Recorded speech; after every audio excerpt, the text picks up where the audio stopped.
शास्त्रीय प्रतिष्ठा द्वितीय वर्ष के छात्रों के लिए तर्क संग्रह न्यायबोधनीय टीका सहित पूर्व के कक्षा में हम अनुमान प्रकरण चल रहा है। अनुमान में हमने जो अनुमान का लक्षण और उसके भेद, अनुमान दो प्रकार का होता है, स्वार्थ अनुमान और परार्थानुमान। स्व अनुमान अपने लिए होता है, परार्थानुमान जो है दूसरे को बोध कराने के लिए, जिसमें पंच अवयवाक्य प्रयोग होते हैं उनका होता है।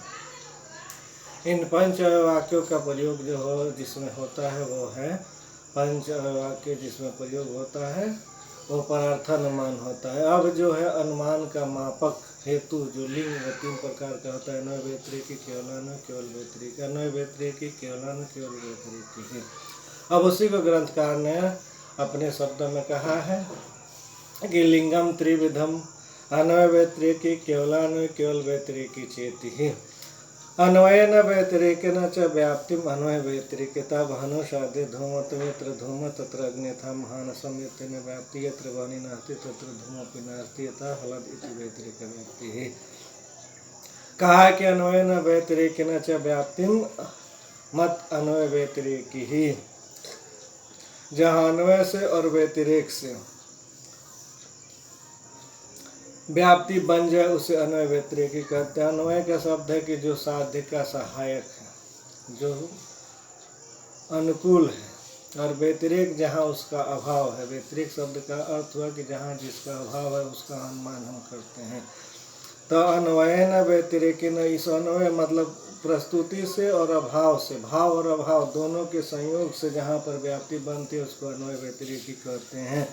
जैसे बहनो साधि धूमतम, जहाँ बहनी की सिद्धि में धूम है, यत्र यत्र धूम तत्र तत्र बहनी यथा महानसम, इस अन्वय स्थल में जो है ये अन्वय व्यतिरेकी हुआ, क्योंकि यहाँ पर जो है जहाँ धूम है वहाँ उसके साथ अग्नि भी है, मानस में हमने देखा है।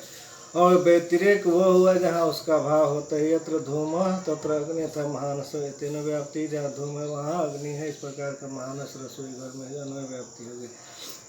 यत्र बहनी नास्ति तत्र धूमोऽपि नास्ति यथा हलद इति व्यतिरेक व्याप्ति, जहाँ बहनी नहीं है वहाँ धूम भी नहीं है, हलद यानी कि तालाब, वहाँ जो है व्यतिरेक व्याप्ति, अन्वय व्यतिरेक व्याप्ति हो गया। इसी को ग्रंथकार ने कहा कि यत्र बहनी नास्ति तत्र धूमोऽपि नास्ति यथा हलद इति व्यतिरेक व्याप्ति, जहाँ बहनी नहीं है वहाँ धूम भी नहीं है यथा हलद तालाब में। तो तालाब में न बहनी है न धूम है, इसलिए जो है वहाँ पर व्यतिरेक यानी कि अभाव हो गया। इस प्रकार का जो है व्यतिरेक व्याप्ति बन जाती है। इसी को जो है अन्वय व्यतिरेकी, अन्वय व्यतिरेकी का लिंग का उदाहरण हुआ। कहने का अभिप्राय है कि जो लिंग अन्वय व्यतिरेक दोनों प्रकार से व्याप्तिमान हो वह अन्वय व्यतिरेक लिंग है। जैसे अग्नि को सिद्ध करने में धूमत्व अन्वय व्यतिरेकी लिंग है, जहाँ धूम है वहाँ अग्नि है। जैसे महानस यानी कि रसोई घर, यह अन्वय व्याप्ति हुआ। और व्यतिरेक व्याप्ति वह है जहाँ अग्नि नहीं हुआ, धूम भी नहीं है, जैसे हलद झील, यह व्यतिरेक व्याप्ति हुआ। अब इसी को जो है न्यायबोधनीकार जो है अपने शब्दों में कह रहे हैं कि अन्वयेन इति ही व्यापक समानाधिकरण्य स्वरूप व्याप्तिम मान इत्यर्थः व्यतिरेकेण इति ही। व्यापक रूप से जहाँ समानाधिकरण्य रूप व्याप्ति हो वह जो है व्यतिरेक अन्वय हुआ। व्यतिरेको नाम भाव, व्यतिरेक जो है उसके नाम का भाव, यानी कि जिस वस्तु का जहाँ भाव है वही जो है नामा भाव, नाम का भाव है वही जो है व्यतिरेक में आएगा। तथा जो साध्य भाव हेतु भाव व्याप्ति व्यतिरेक व्याप्ति हो, जहाँ साध्य के अभाव के हेतु भाव का व्याप्ति हो वह जो व्यतिरेक यम च व्याप्ति, इस व्याप्ति का लक्षण इस प्रकार से है। यत्र यत्र बहन्य भाव तत्र तत्र धूम भाव इति, जहाँ जहाँ बहनी का भाव है वहाँ वहाँ धूम का भी अभाव है। यत्र पद्र विवशया बहन्य भावती यावती धूम भाव ग्रहणे यावत् पदस्य व्यापकत्व परतया धूम भावे बहन्य भाव व्यापकत्वम लभ्यते है। यत्र पद की विवशा से जितने भी बहन्य भाववान हैं सभी में धूमा भाव का ग्रहण होने के कारण यावत पद व्यापकत्व को बताता है। इसीलिए जो है बहन्य भाव धूमा भाव व्यापकत्व च लभ्यते है। इसीलिए धूमा भाव में बहन्य भाव की व्यापकता अवगत होती है और बहन्य भाव में धूमा भाव की व्यापकता अवगत होती है। कहने का अभिप्राय कि अन्वय व्यतिरिक्त दोनों तरह की व्याप्ति से युक्त लिंग हेतु जो है अन्वय व्यतिरेकी कहलाता है। अन्वय व्याप्ति का अर्थ व्यापक समानाधिकरण स्वरूप व्याप्ति ही, अर्थात पूर्वोक्त हेतु व्यापसाध्य समानाधिकरण व्याप्ति अन्वय व्याप्ति है। व्यतिरेक का अर्थ है अभाव, इसलिए साध्य अभाव और हेतु अभाव की व्याप्ति व्यतिरेक व्याप्ति है। इस व्याप्ति का विलाप यूं होता है, यत्र यत्र वहन्य भाव तत्र तत्र धूम भाव। ऐसा यहाँ भी यत्र पद की विवक्षा से जितने भी वहन्य भावमान हैं उन सभी में धूमा भाव का ग्रहण होने का यावत पद व्यापकत्व को बताता है, इसलिए धूमा भाव में वहन्य भाव की व्यापकता अवगत होती है और वहन्य भाव में धूमा भाव की व्यापकता अवगत होती है। आगे करें कि एवं च वहन्य भाव अनिष्ट व्याप्ते स्व आश्रयभूतः वहन्य भाव व्यापकी भूता भाव प्रतियोगित्व संबंधेन धूम निष्ठतया व्यतिरेक व्याप्ति मत्वेन धूम व्यापकत्व वहने समानाधिकरण रूप अन्वय व्याप्ति मत्वेन च अन्वय व्यतिरेकेन इति गीयते है। व्यतिरेक परामर्श वहन्य भाव व्यापकी भूत भाव प्रतियोगी धूमवान पर्वत इत्याकारकः। एवं च इस प्रकार से वहन्य भाव निष्ठ व्याप्ति, इस प्रकार वहन्य भाव निष्ठ व्याप्ति स्व आश्रयभूत वहन्य भाव व्यापकी भूता भाव प्रतियोगित्व संबंध से धूम में चली जाती है। अतः धूम व्यतिरिक व्याप्तिमान होने के कारण तथा पूर्वोक्त प्रकार से धूम व्यापक वहने समानाधिकरण रूप अन्वय व्याप्तिमान भी होने के कारण अन्वय व्यतिरेकी लिंग कहा जाता है। अन्वय परामर्श का स्वरूप पहले बताया गया कि वहन्य व्यापक धूमवान पर्वतः ऐसा। यह अन्वय परामर्श व्यतिरिक्त परामर्श का स्वरूप होगा वहन्य भाव व्यापकी भूता भाव प्रतियोगी धूमवान पर्वतः ऐसा। व्यतिरिक्त परामर्श का उदाहरण है कि वहन्य भाव व्यापकी भूता भाव प्रतियोगी धूमवान पर्वतः। कहने का अभिप्राय यह है कि वहन्य भाव अनिष्ट व्याप्ति स्व आश्रयभूत वहन्य भाव व्यापकी भूता भाव प्रतियोगी संबंध से धूम में चली जाते तो धूम व्यतिरिक्त व्याप्तिमान होने का तथा पूर्वोक्त प्रकार से धूम व्यापक वहनी समानाधिकरण रूप अन्वय व्याप्तिमान भी होने का अन्वय व्यतिरिकी लिंग कहा जाता है। अन्वय परामर्श का स्वरूप पहले बताया कि वहने व्याप धूमवान पर्वतः ऐसा। वहने व्याप धूमवान पर्वतः ऐसा जो है अन्वय परामर्श का उदाहरण है। व्यतिरिक्त परामर्श का उदाहरण है वहन्य भाव व्यापकी भूता भाव प्रतियोगी धूमवान पर्वतः। अब कहते हैं केवलान्वय किसे कहते हैं।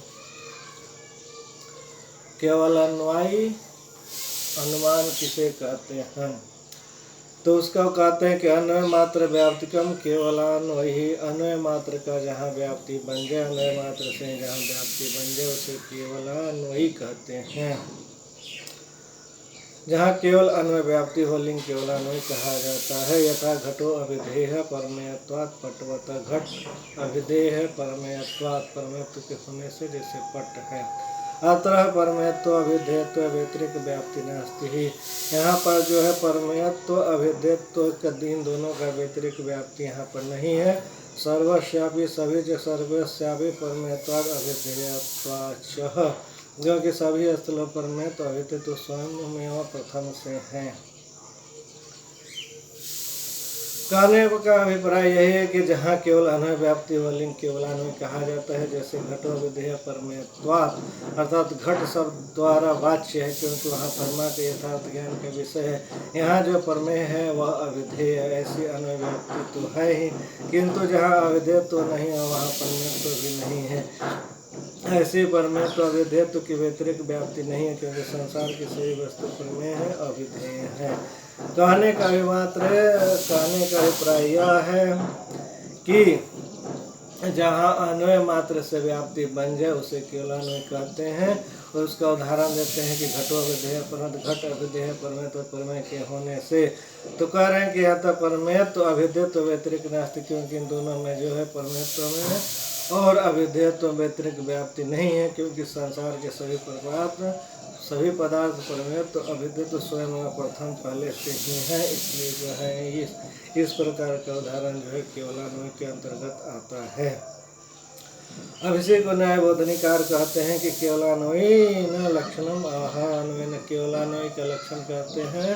अन्वयेन इस शब्द से व्यतिरेक व्याप्ति शून्यत्वे सति अन्वय व्याप्ति मतम केवलान्वितम, जहाँ व्यतिरेक व्याप्ति का अभाव हो शून्यत्वे होने पर अन्वय व्याप्ति मात्र वजह उसी को केवलान्वय कहते हैं। अथवा केवलान्वय साध्यकत्वम तत्, अथवा केवलान्वय साध्य तत्व ही यहाँ है। एतच्च लक्षणम हेतु व्यतिरेकत्वे अपि संगच्छते है। ऐसा लक्षण हो तो हेतु में व्यतिरेकत्व की लक्षण चला जाता है। साध्य से केवलान्वयत्वाद, वह साध्य का केवलान्वय से होने से है। व्यतिरेक व्याप्ति अभावत, व्यतिरेक व्याप्ति का अभाव हो जाता है। अन्वय मात्र व्याप्ति कम केवलान्वय, अन्वय मात्र का व्याप्ति केवलान्वय कहा जाता है। मूल कारोत्तम लक्षण उत्पन्न, इसलिए मूल ग्रंथ में जो लक्षण दिया मात्र केवलान्वयी, उसमें लक्षण का समन्वय हो जाता है। तंता भाव प्रत्युत्तम केवल, तंता भाव जहाँ तंता भाव हो उस वही जो है केवलान्वयत्व है। कहने का अर्थ यह है, कहने का अभिप्राय यह है कि अन्वय मात्र व्याप्ति वाला लिंग केवलान्वय होता है, अर्थात व्यतिरिक्त व्याप्ति से रहित होते हुए अन्वय व्याप्ति मात्र केवलान्वय का लक्षण है। अथवा केवलान्वय साध्यकत्व केवलान्वयत्व है, अर्थात जिस लिंग का साध्य केवलान्वय हो वह केवलान्वय है। यह लक्षण हेतु के व्यतिरेकी होने पर भी संगत हो जाता है, क्योंकि साध्य अभाव के केवलान्वय होने से ही व्यतिरिक्त व्याप्ति का अभाव हो जाएगा। अन्य मात्र व्याप्ति कम केवलान्वय मूलोक्त लक्षण उत्पन्न हो जाएगा। यहाँ साध्यगत केवलान्वय तो अत्यंत अभाव प्रतियोगी स्वरूप है, अर्थात अत्यंत अभाव का जो प्रतियोगी है वह केवलान्वयी है। इदम वाच्यम ज्ञेयत्वाति सन्मान में वाच्यत्व साध्य केवलान्वय है, क्योंकि जगत के समस्त पदार्थ में वाच्यत्व धर्म रहता है।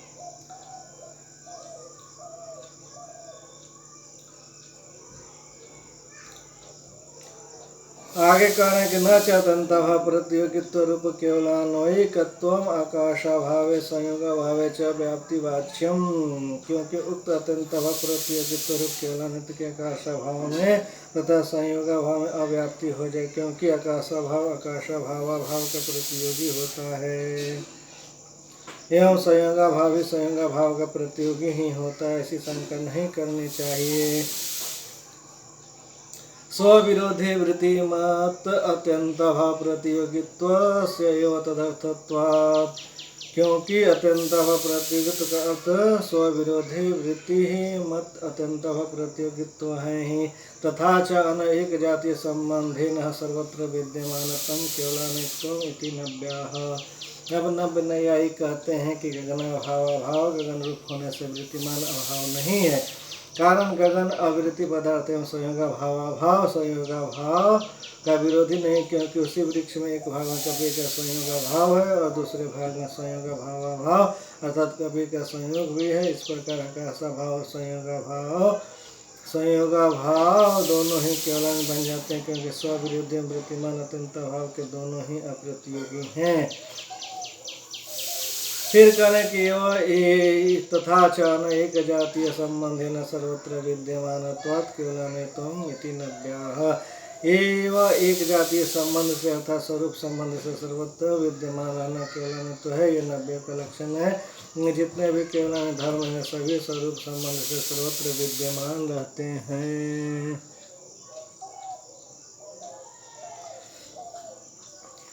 अब कहते हैं कि केवल व्यतिरेकी किसे कहते हैं, तो व्यतिरेक मात्र व्याप्तिकम केवल व्यतिरेकी, यथा पृथ्वीतर विद्यते गंधत्वादिद्रव्ये न विद्यते न तद्गंधवत्, यथा जलम न चिन्हत तस्मात् न तथेति अत्र यद् गंधवत् इतर भिन्नमिति न दृष्टान्तो नास्ति पृथ्वी मात्रस्य पक्षत्वात्। जहाँ केवल व्यतिरेक व्याप्ति वह लिंग केवल व्यतिरेकी कहा जाता है। जैसे पृथ्वी औरों से जलादिकों से भिन्न है गंधवान होने से, जो औरों से भिन्न नहीं हो गंधवान नहीं होता, जैसे जल पृथ्वी जल के समान गंध शून्य नहीं है, इसीलिए यह जलादि की तरह इतर से जलादि से अभिन्न नहीं है, किंतु भिन्न यह जो गंधवान है वो इतर से भिन्न है। इसका अन्वय दृष्टांत कोई नहीं है, क्योंकि पृथ्वी मात्र पक्ष है जिसमें साध्य भी संदिग्धावस्था में ही है, जबकि निश्चित साध्यवान ही अन्वय दृष्टांत होता है।